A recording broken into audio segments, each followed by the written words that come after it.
Welcome to the Mason Dukacek Show. This episode is brought to you by Workforce Alchemy, helping leaders improve hiring, engagement, and retention while uncovering people-related profit leaks hidden in everyday operations. Today's guest believes that leadership is not about position, control, or charisma. It's about who you choose to be when you have influence. Dr. Daniel Tataje is the founder of and CEO of Mercy Dental Group. It's an Inc. 5000 fastest growing company and multiple time best place to work. But what truly sets his work apart is how he leads. Drawing from his personal journey as an immigrant entrepreneur and CEO, he has developed what he calls the 7 marks of leadership. It's a practical framework centered on integrity, respect, positivity, empathy, teamwork, service, and humility. He lays out this model in his new book, The Leader Humanity Needs, challenging leaders to move beyond managing people and instead lead with heart, clarity, and purpose. So happy to have you with us today. Welcome to the show. Thank you for having me, Mason. It's truly an honor to be here with you.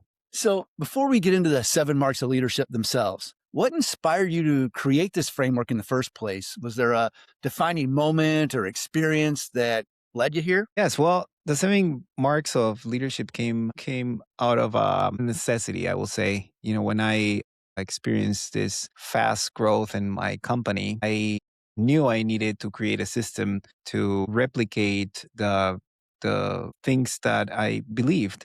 So let me explain. When I first started, I started with a small practice. It was just I had just had 4 employees, and it was just me there, and I was able to influence the team, and we had a very defined way or view of what we can do or how we should treat patients. But then as we grew, I realized that, I added locations, and I realized that I could not be everywhere. Uh, and influence the team the way I did with my first team. So I did create this. I knew I had to create leaders, more leaders, but not only people in leadership positions, leaders everywhere. I really believe that everyone has a specific set of talents, and they are unique. That they can move using those talents. They can impact the world in a better, in a good way. The question for me was, how do we create leaders, and what are the aspects that I want to replicate and inspire people to follow? And I came up with this 7 marks of leadership as a toolbox, as a way to achieve this, inspire people to step into the leadership role using this. So basically, I know that your principles are rooted in timeless leadership principles, but how did you translate things that are timeless into something practical and usable in today's business world? Yeah. Okay. So, well, the way we use these values are like universal values, I will call them, right? So they are not just applicable to the workplace. They are applicable to any part of your life, really. So what I try to inspire people to do in my and our employees basically is to just see this as a tool that they can apply everywhere in their life. So these principles are there to first impact the life of oneself or of us, of the employee, so they can be a positive light in the life of the patients and the people that they encounter with. So this I give a series of examples, and they are all in my book.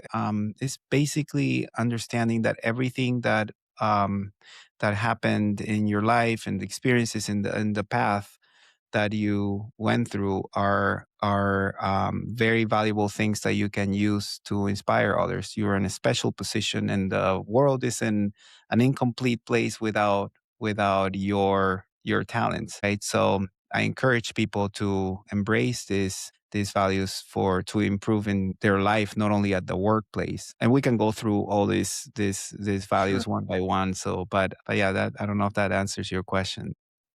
It's interesting you say that because this was years ago, but I had the opportunity to meet Reverend Sam Childers, and they made a movie about him called Machine Gun Preacher. And the starring actor was Gerard Butler. And I had the opportunity to actually meet Sam Childers. And he was, by his own admission, engaged in criminal activities. I mean, he lived a hard life. He grew up with bikers and and drugs and alcohol and all kinds of things around him. And I'm shortening the whole version and the premise of the movie, but and my conversation with him. But the gist of what he conveyed to me was exactly what you said.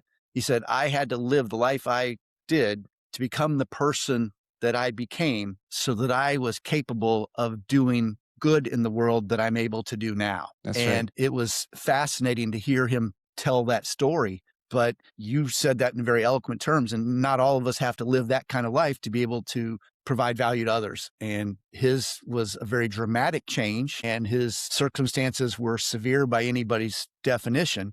But he, at some point, acknowledged that that's what I had to go through to become the person that I am today, which is very capable of helping others in ways that the normal person couldn't. Yeah, that's right. He has a special position, and his path is a very valuable tool that he's now using to make a difference in people's lives. And that's what Very I, much so.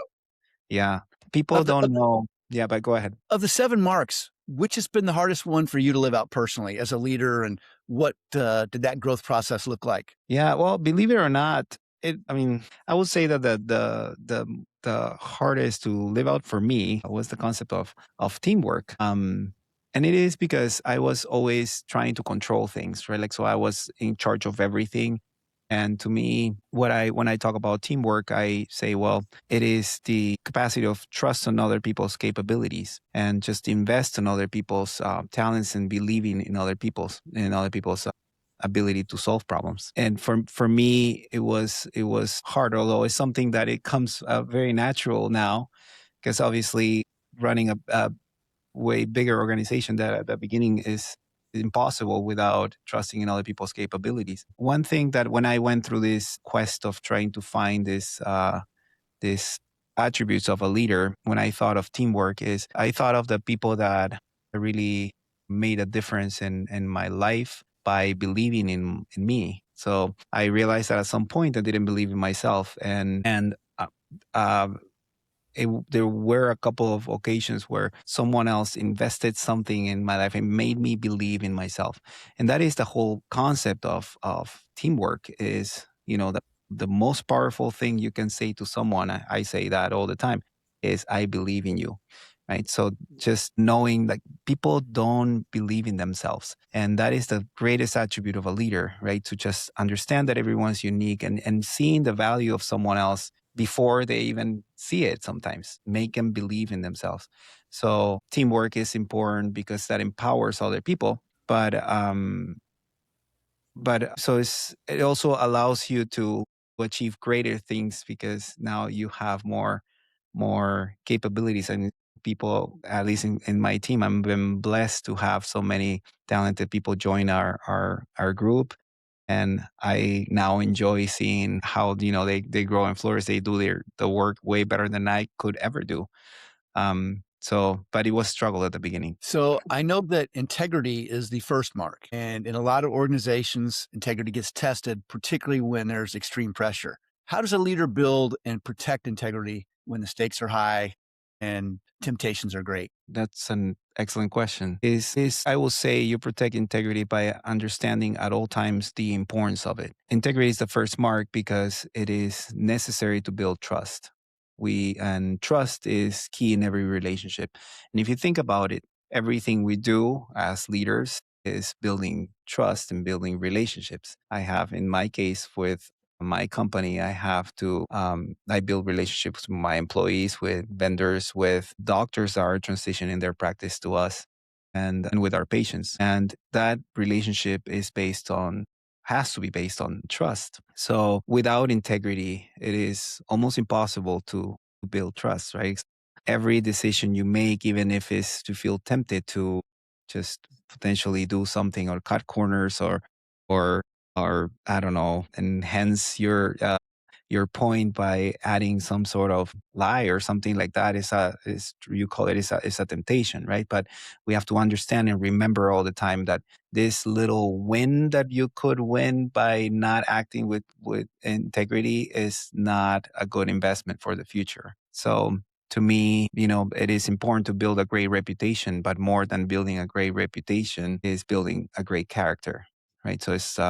So reputation is what the world perceives, but character is who you are. And by building a great character with great integrity, that will eventually, naturally, will build a great reputation, which is, I'm in gonna I'm essence. gonna piggyback on that.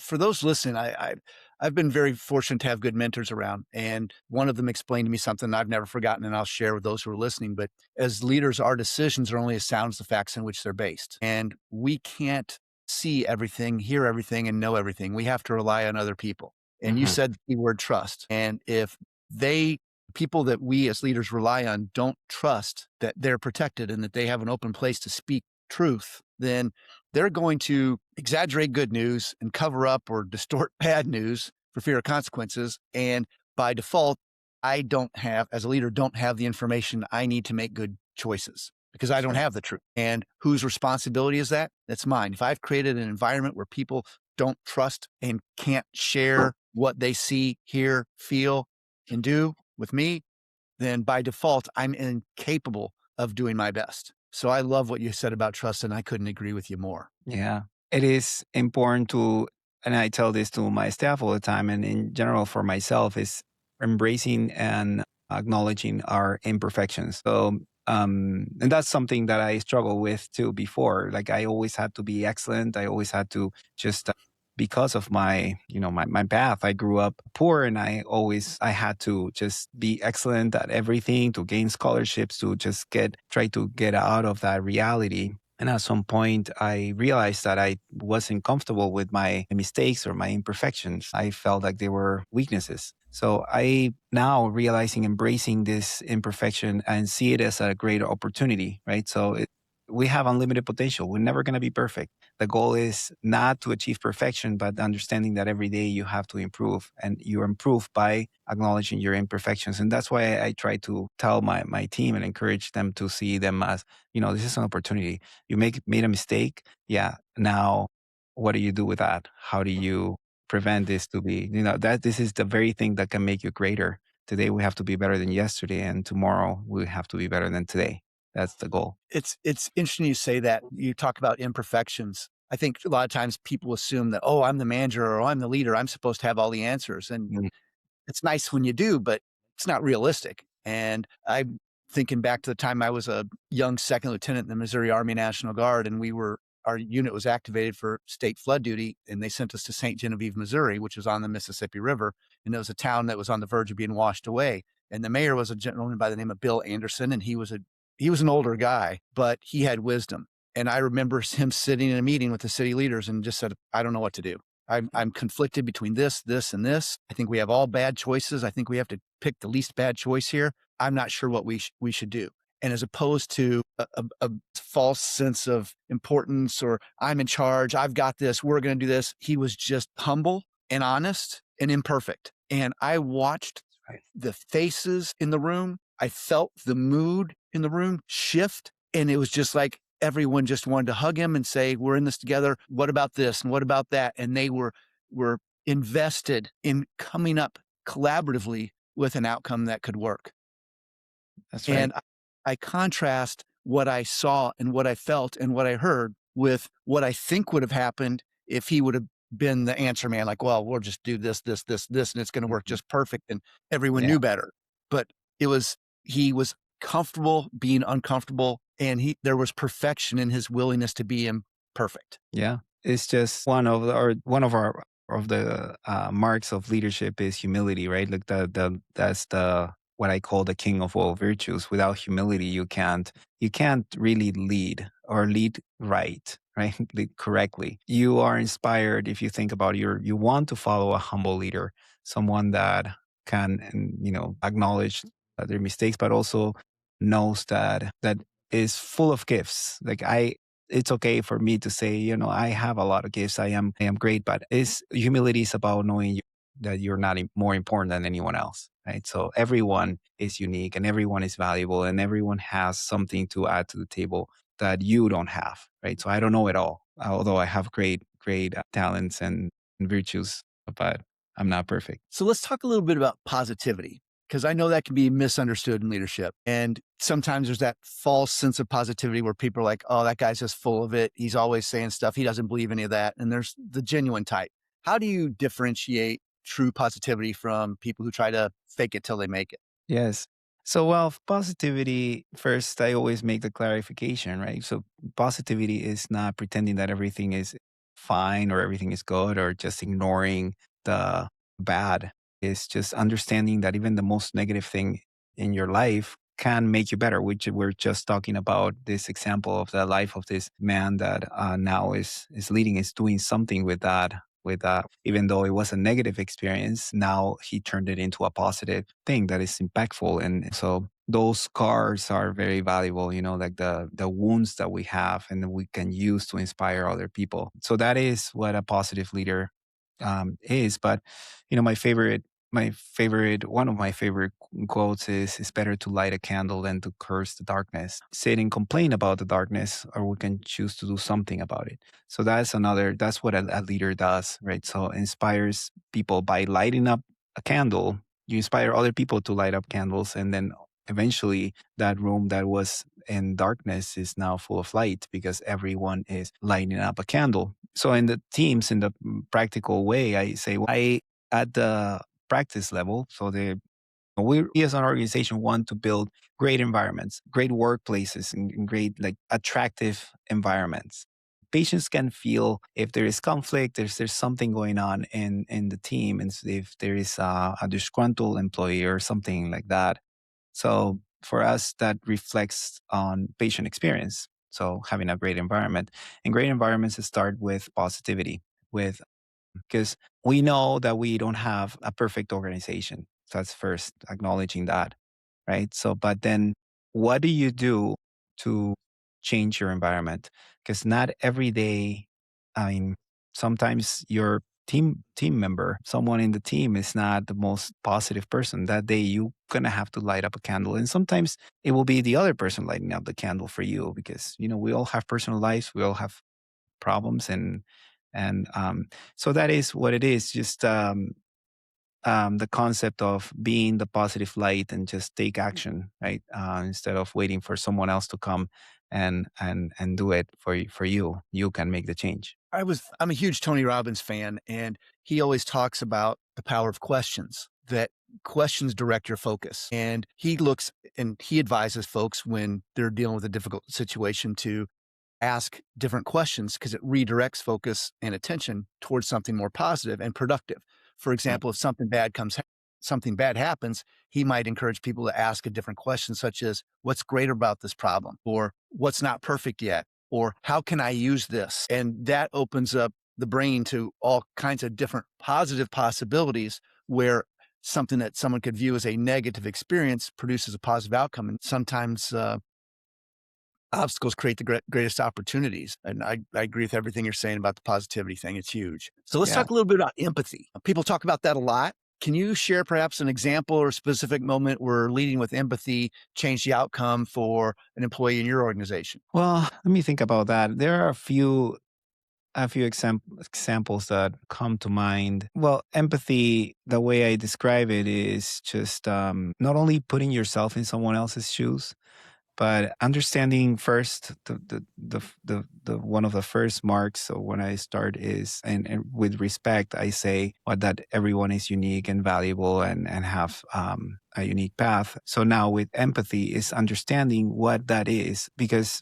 to be empathetic is not treating you necessarily the way I want to be treated. It's the way you want to be treated. That means that I have to understand what are your talents, who you are, and you are. I say, well, people are like gifts, right? In order for you, whenever someone hands you a gift, you don't just set it aside. You open up the gift and see what's in there. So an example of this has been, one specific example was understanding. So there was this employee that had, like, we were hiring for a very important position, and she had a record from her past life, and I decided to still go ahead with the interview, although everyone was encouraging me not to continue, but I needed to hear what was the story and why, like, how is this, again, thinking of the Sure. path and how this can make a great story. So I asked her to to tell me what was this problem and how she is overcoming it. And in that came from a place of of empathy, understanding that there is a lot of potential here. And to me was like I decided to give her the opportunity, like being empathetic and knowing that we are not perfect and we all made mistakes at some point in our lives. And this is a person that truly feels like she's turning and making different choices now. So I gave her the opportunity to spend many years, and she's one very key part of our team now. And that specific situation is something that make her even greater now. But that started with an empathetic approach. So I know that service is a powerful leadership posture. And I know that some leaders arrive at their position, and I use the word arrive on purpose. Oh, I've been promoted to manager, or I'm in charge of this. And it becomes very much, now you're going to do what I say. Mhm. Like it's very much a top down approach to getting things accomplished. And the converse of that is servant leadership, where people who are given elevated responsibility look and say, hey, I'm here to serve the people on my team. What can I do to create an environment that allows them to do their best work on a consistent basis? And Mhm. they view themselves, even though they're responsible, they view themselves as in a support role of the people on their team. In your opinion, how does leading with service affect the traditional power dynamics inside of an organization? I think it was key for the growth of our organization to have this mentality of a servant leader. This service is very very important because it empowers the the leader to live. It's an encouragement to live your life for others. And that is something that is truly fulfilling, right? A leader that doesn't serve the organization and serves himself is someone that is not going to be able to inspire a lot of people to follow. So you said, well, I can approach this as, well, I have something that you need, which is a paycheck or some way that something, and using my position of power to make you do things, or I can inspire you to do something, which meaning me starts with me serving the organization. We serve our mission. I'm here to serve the mission and serve the people. I am responsible for all the people here. And if the leader, if you start with a leader that has that mentality, automatically everyone starts behaving that way and understanding that we're here for something greater than ourselves, right? So we're here to serve an organization, to serve the patients that we see, to just serve each other. Um, and that is just fulfilling. I always say service is a way to happiness because service means sacrifice, and sacrifice means love. When you say, I love someone, you sacrifice for that someone. So, and love is all we want, right? So we want to be Sure. accepted, we want to be loved. So service is just a way to achieve this great joy and fulfillment in your life. I have a lot of examples about that, and I've shared those in the book, but that is, yeah. So, how do the 7 marks shape the way that you hire, onboard, and retain people? Oh yeah, that's key for everything. So first hiring, we look for people that have these attributes that are prioritize at least a certain or not necessarily all marks of leadership, but that they express this or have this in their own personalities. I even ask people, like, we have the values in the conference room and in every practice, but I point out the values and say, well, okay, out of those values, what do you think that you embody? What speaks to you? And I love to hear their answers, right? So some people say, well, I'm a positive person. Some people say, well, I consider myself a humble person. I want to continue to grow and advance, learning from others and stuff like that. So that is the first step. Just the hiring is important for people to understand that we're a value driven company. But then the next step is onboarding. For me, is very, very important that everyone understands what I mean with each of the marks of leadership, each of the values of the company. So I sit with every hire. We have 140 employees now, so I don't get to hire everyone Sure. individually, but I get to meet everyone because we do new employee orientation. So every quarter, I meet with all the new employees that join the company to just meet them in person, know who they are, and also for them to know who I am and where I'm coming from. And then I go through every one of our values and explain why they are in that order, why they're important, and how they are here to impact the lives of everyone. For me, being a value driven company, we repeat these values all the time. And especially at onboarding. But yeah, no, I that really appreciate what you're saying there because I think a lot of organizations miss the mark when they skip that step. And what it sounds like to me you're doing is you're sharing your identity with them so that they understand based on the identity of the company and what you value, what behaviors are and aren't acceptable. I mean, it's just not that hard to figure out. Like if you know who you are and what your identity is, you don't act or say or do things that are not congruent with that identity. So you're probably avoiding a whole bunch of unnecessary drama and conflict and nonsense by ingraining and establishing and defining what your corporate identity is so that people don't have to ask what to do. They know already because it's part of the identity that you've ingrained in them. That's right. That's right. And the values that 7 marks of leadership are not something that people are born with, right? So I tell them, if I mean, you might not master every one of these today, but the goal is to, like, I continue to learn, and I have to be reminded of all these things. These are the things that I strive for. And that doesn't mean that I live them out perfectly, but I try. And that's the invitation for all our employees as well. Like, I tell them, this is an opportunity to become, just if you try to live out these values, that will not only affect your workplace, but your relationships at home, your relationships everywhere. So it goes beyond the workplace, right? So there are tools for life. I couldn't agree more. I, I mentioned Tony Robbins again. He ought to Yeah. send me a check for promoting him here. But in his book, Awaken the Giant Within, he has a whole chapter on values. And he said, your decisions are shaped by your values. When you're in a conflict about, do I do this? Do I do this? Or do I do this? Well, what's most important? What's second most important? And what's third most important? And if you can't do all of them, you're going to pick what is most important. And in your particular case, well, let me go a step back. And he also says you actually have the ability to change those. So if you have lived your life with a certain set of defined values and you're in a particular set of circumstances or you're experiencing outcomes, you have the ability to rearrange those in different ways so that you make different choices moving forward so that different and better outcomes happen as a result. Yeah, And what I appreciate about your style and what you're trying to do is you're defining what those values are to your organization. And when that is done, it becomes much easier for people to make good choices because they know what is most important, second most important, et cetera, and what isn't even on that list. And because you're taking the time to do that, I'm willing to bet, you don't have people making decisions and prioritizing things that are nowhere near your values list if they're even on it. And that probably solves a whole bunch of problems before it ever occurs. that's right. That's right. So for leaders listening who want to start applying this immediately, what is one daily habit or practice that helps them embed the 7 marks into their leadership?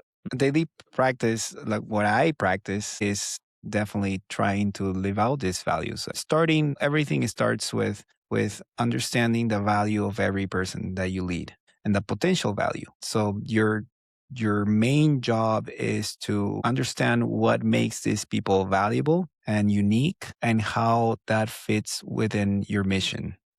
Right. So to accomplish your mission, how does that aid the mission? And then once you realize that, now you have to transfer that knowledge to even that same person. Some people don't realize this sometimes. They are not, some people have never been told how valuable and unique they are. Some people don't believe in themselves. And that is what makes a leader, is not dictating what to do, but it is empowering people to use their talents for a common goal. So I would say that is the first step of accomplishing these values. Everything follows that. So if we talk about, positivity or empathy is related to that. Teamwork is exactly that. This just believing in people's capabilities, and so on. Service and humility, the same. So that is I would say the first step that's where I will start with. Okay. If there was only one piece of advice you could give listeners, I know it's a whole bunch of very valuable ideas and insights that you could offer, but if you were only given one piece of advice that you could give to listeners, what would it be and why? Well, I will say it's you're saying in the people in general, or people in Yep. business? Anybody who's listening, if like you've accomplished a lot of amazing things. You've built a successful organization. You've impacted people's lives in a very positive way. If anybody listening, if there's only one piece of advice you could give them, what would the most valuable piece of advice you have to offer? What would that be? Yeah.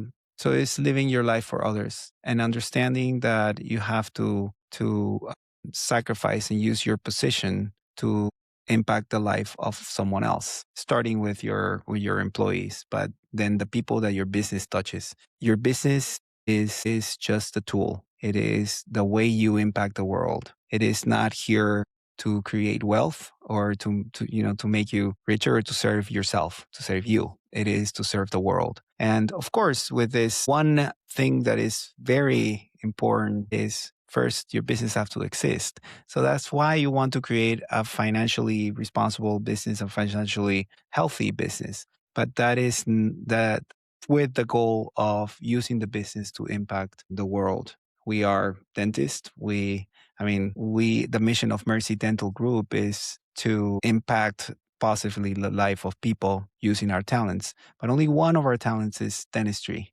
Not all of our talents. We also are great at building relationships and listening to people and seeing beyond the patient or what we can get out of this patient is what we can give to this patient to make their life better today. So it's an attitude of service. So that's what I would recommend. Okay. Dr. Tataje, I really appreciate all your time, your wisdom, and I hope that everyone else has enjoyed it and learned as much as I have. If people want to learn more about you, your organization, your books, what's the best way for them to connect with you? Well, they can go to my website, danieltataje.com. So it's DanielTataje.com. Or also they can just look for my book and Amazon is The Leader Humanity Needs. And this, I have a lot of personal stories there. And, as we didn't talk much about my path and we've been talking about the importance of it. So I share my life with the people to just, for them to understand why I believe what I believe. So it's Well, yeah, way to know me. thank you. Thank you so much for being on and appreciate you and everything you do to serve others. Thank you so much for what you do as well. And thank you for having me, Mason. It was a pleasure to be here with you. It was. Thank you.